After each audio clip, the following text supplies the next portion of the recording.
Teron Armstead and Cam Jordan on the nightcap. So this is a crazy little situation here, but the title of the video, Cam Jordan retiring if the Saints have another losing season, when to leave the game. Ladies and gentlemen, this is a clip from their podcast that they did together on the nightcap. The whole conversation's like an hour and a half.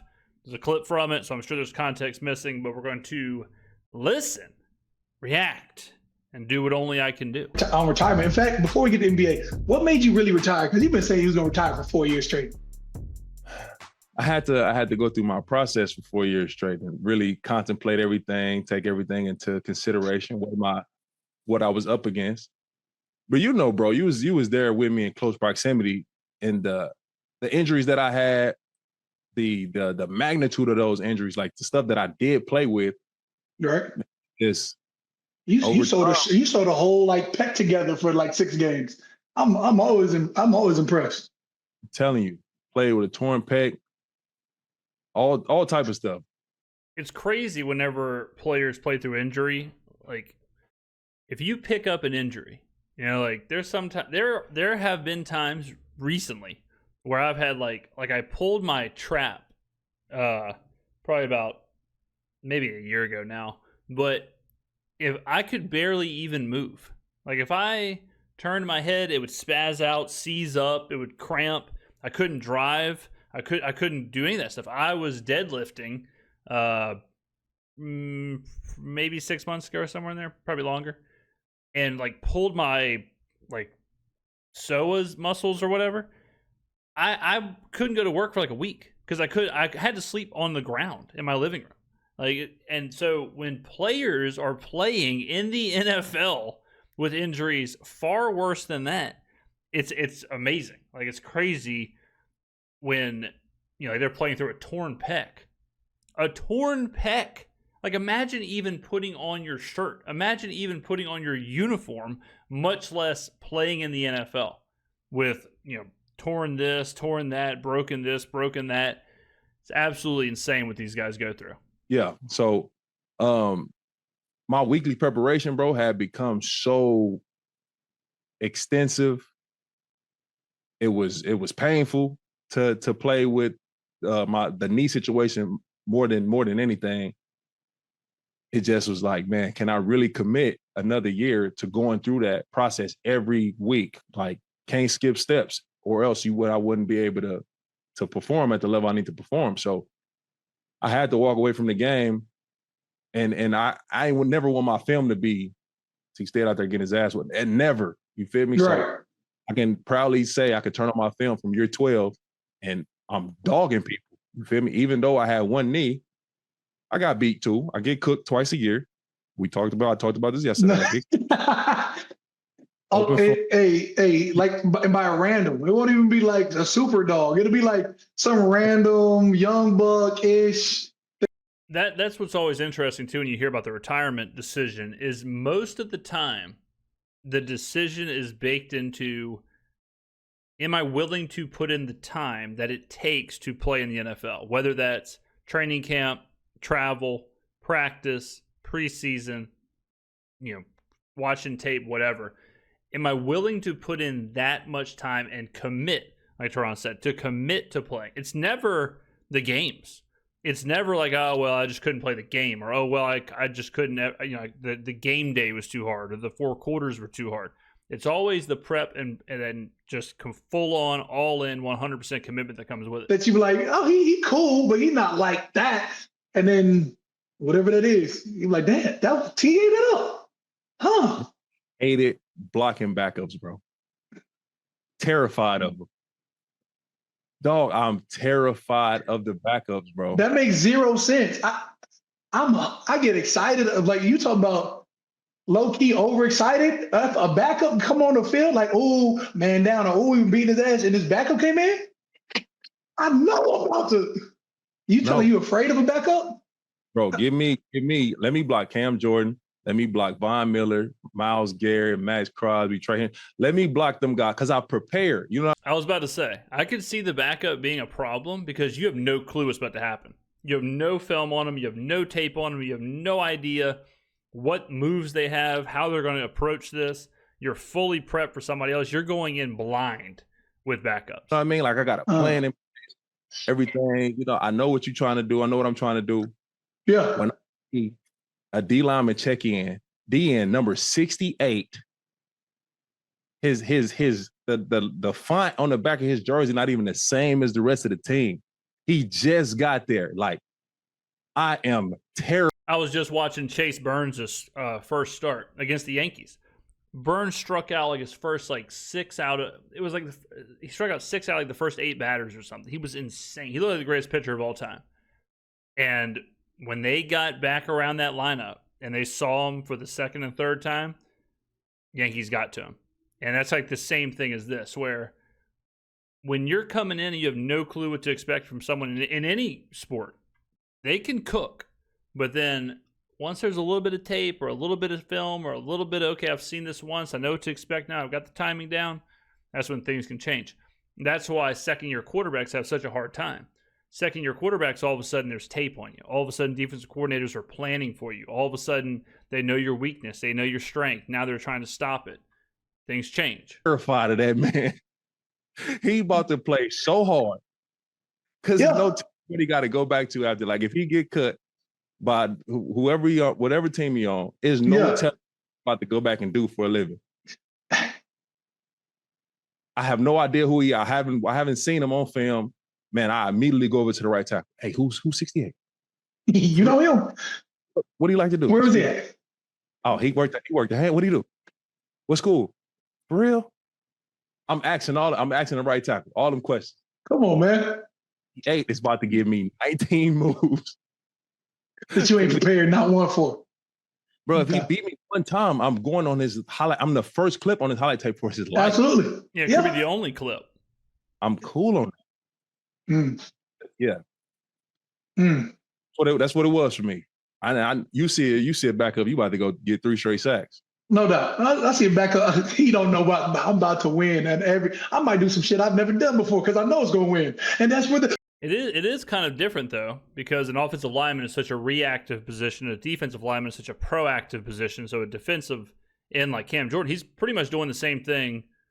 You know, like he has his moves, whether he's facing the best left tackle or a backup left tackle. He's got his moves. He's going to try his moves, whatever. Whereas offensive tackle, it's much more prep, react, planning, timing. the ghost comes through. Cam, you speed about the ghost me. He can't touch me. God is good. Hey, as I've been in the corner, I'm already here. It's time. Yeah, absolutely. I'm looking for a dud. I'm sorry. We can go to NBA. I just thought I had to ask. Okay. People ask me like, year 15, how many more you got left in you? I was like, I can play 3. I can get to year 17. How many are you going? 15, 16, 17. I can get to year 17, but I need the perfect storm to come up. Like there's there's things that I need to see. Does a bad season, a losing season by the Saints affect your decision to play a 16th year? We know you're getting ready for 15. No, no, not at all. There's things that I have set in my mind. If I don't like what I see, or if I don't like, whatever happened last year, I can't do 3 more years of that. That's pretty crazy. I mean, it's just the day of sports. It's just the day of where we are now, where everything's so vocal, everything's so out on the table. It's kind of wild that Cam's saying this. Like, I don't blame him for feeling like that, but it is crazy to see and hear. I mean, this June, or July. It's the first week of July. We're a month away. Like, football is this month. The Hall of Fame game is the end of July. Cam is on this podcast saying, hey, look, yes, a losing season by this team. If I see what happened last year again, I probably will not play. It will affect my decision. Stressful. Losing is stressful. Bro, it makes you age faster, bro. No lie. Losing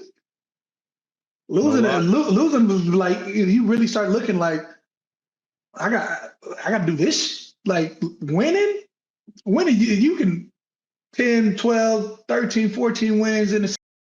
I do think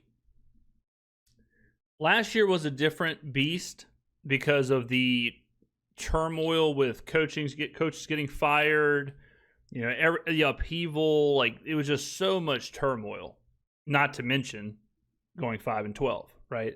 But it's not like the Saints never lost. It's not like this is the first time that Cam hasn't had 11, 12, 13 wins. I do think there is and this is completely just me, reading between the lines or whatever. But it does seem, which this is to be expected, it does seem like there is a bit of a different vibe with the team with certain players. It's pretty obvious to me that the older players, like Cam, maybe aren't as bought into this and aren't as, I don't want to say excited, but I think they can kind of see what's going on. Whereas when you hear the younger players being interviewed, they're excited, right? Because when you're young, a rebuild or a fresh start or a new thing or whatever is fine. Like there's opportunities everywhere. Everything's cool. We'll get there in 3 years. We'll get there in 4 years, whatever. Get there in 2 years. For Cam, that's not the case, right? There is not 3 years, 4 years, 5 years, maybe not even 2 years. So I think there seems to be I don't want to say a reluctance or a hesitancy or whatever, but I am kind of surprised that Cam has been as vocal as he has been about not wanting or not being thrilled about the situation. Whereas, like 2 years ago, and I'm not saying that Cam should just be Mr. Positive all the time, but before, Cam has had interviews where, he's even said, like, I want to win every game. It's Super Bowl or bust. It's this. This is how I operate. I want to win. I want to do this. We're going to dominate. I believe. And for the first time since I've been doing this, I'm seeing a little bit of like, a little bit of that from Cam. Season. When are you like, that was it? That's the season? For sure. Man, can I get that again? Promise. That's a fact. Bro, it took till Drew left for me to figure out. Look, I thought a losing season was 7-9. I was like, damn, man, like we didn't break 500. We didn't even break 500. This is. Well, remember, with Drew Brees and Sean Payton back to back 7-9 years, and remember, this past year was the first time since before Peyton and Breeze that the Saints were worse than 7-9. Nah, we got to get that revenge year. I done officially gone 4 years without playoffs, big fella. This shit is. This might be my natural color now. Like this is stressful. you losing ain't it? No, but if anything, that's what I'm saying. It reinvigorates you because you're like, I can't be in here. I know what it's like to win. Even if I'm not winning at all, I know what it's like to be deep in the playoffs, win. I need that feeling. And this is what I think is kind of interesting. So Cam gets drafted in 2011, okay? So this is where things get ugly. The Saints in 2012, now they win the Super Bowl in 2009, okay? In 2012, they go 7-9, then you go 11-5, and you lose in the divisional round. So 7-9, 11-5 divisional round, 7-9, 7-9, 7-9. Okay, so 4 out of 5 years they were 7-9. 4 out of 5 years they did not go to the playoffs. Okay, so now one of those was the Bounty Gate thing. It was the like whatever. But I mean, still like if we look at the old trusty calculator here, well, we'll just do it, right? We can do this. So 4 times 7, 28. Quick maths. Then you get the old 11. Okay, 39. So you got 39 wins. All right. 4 times 9, all right, is 36. And 5, 41. So what did I say? They're 39 and 41. Is that right? Can't remember what I said now. So over the stretch of 5 years, they're under 500. They've been in the playoffs once. Like, this is a tough stretch here. So that's why I think it's kind of interesting with these comments where you would think in this period would be way worse than in this period. Because the last 4 years, Peyton's there, but then he leaves. Allen's there, but the quarterback situation's crazy. Oh, then Derek Carr comes in. You go 9-8, 7-10, 9-8. It's like, all right, we're kind of bouncing back and forth. Yeah, we're not making the playoffs, but all right, like we're winning seasons, whatever. And then the big 5-12, all hell breaks loose, right? But this is like almost the whole insanity thing where you're doing the same thing over and over, where you've got Sean Payton, you've got Drew Brees. What's going on? You're like, why are we 7-9 back to back to back years? Now we know it's because of the defense, and you would think Cam would even be more upset about it. I mean, one of these years, I think it's 2016. This is the Spags year where they set the NFL record for most points given up in a season. Like, this defense is terrible. Okay, so you know, like these are bad defenses. This is 4 out of 5 years of really bad play. People are getting suspended. There's bounty gate situations going on here. Coming off of a Super now, Cam Jordan's not. He got drafted in 2011, but the franchise is coming off of a Super Bowl, and now you're mired in this. You know, so it's weird. That part kind of throws me off. So I got 3, depending on how things shake out. For sure, 3. Okay, I guess I can see it, bro. I'll say this. I would be absolutely stunned if Cam Jordan is on the Saints in 3 years. Yeah, sure. You have. I got all the energy. You got toddler energy. You see, actually, 5 a.m. I need it. It don't matter. You have toddler energy, so I can see it. You Hey, I'm high key past my bedtime, bro. But that's been me since I was like 6. You get about dark outside. Not even time. You get about dark outside. Hey, what are we doing? We doing something? I'll be honest though. I'll be honest though. Hey, mute your mic, cousin. Don't come in here without knocking. Oh, my fault. Hold on. Big C, hey, right on time, bro. Right on time. Yeah, I heard y'all talking about bedtimes. Y'all know me, bro. I'll be in bed now. You know what I'm saying? I'm here now, though. Yeah, I'm surprised you ain't had a suit on, bro. You had the Good Morning Football joint on, bro, with the suit on. I didn't understand the the situation. I didn't understand the situation. I didn't understand like what was going to be asked of me. Teron got that. But why that thing sitting up there like a big cat?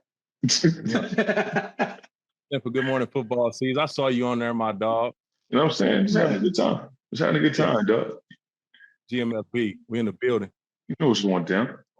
Yeah, Cesar getting a little bit of a Good Morning Football rub. I got some tweets or whatever that he was on there. I didn't see it, but I got word. Up too. He had that TI hat too, like that. It was perfectly right off to the side. Yeah, how did T.I. do that? I was just having this conversation last week. T.I. basically wore his hats on his ear. It was insane. Gravity didn't matter to T.I. That's T.I. Impressive. All right, so we pivot to basketball. You want to go back to this offensive line play because I'm here for both.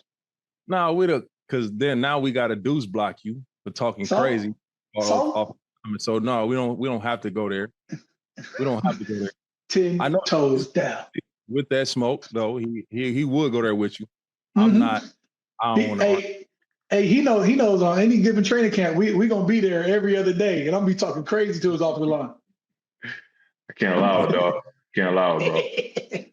Can't allow it, bro. You slant inside on that ET. Yeah. See. Training camp. You know, C's good with me, so he's one of the ones that I won't smack. What is going on with the nightcap? I don't, not a everyday watcher, but do they normally do this where they'll just have like random people on the nightcap? And Shannon and Ocho aren't. I know Shannon has been a little out of the limelight recently, but I didn't realize they just had like guest hosts kind of take over. Interesting. All right. So I don't know. I mean, I don't blame the vets for being kind of like kind of not as hype for a rebuild, but I don't know. It's just kind of, I don't want to say it's rubbed me the wrong way, but I don't know. What do y'all think about it, ladies and gentlemen? What do you think about some of the comments? What do you think about this from Cameron? One of my all-time favorite Saints. Love the guy. Love him. Love him like a brother.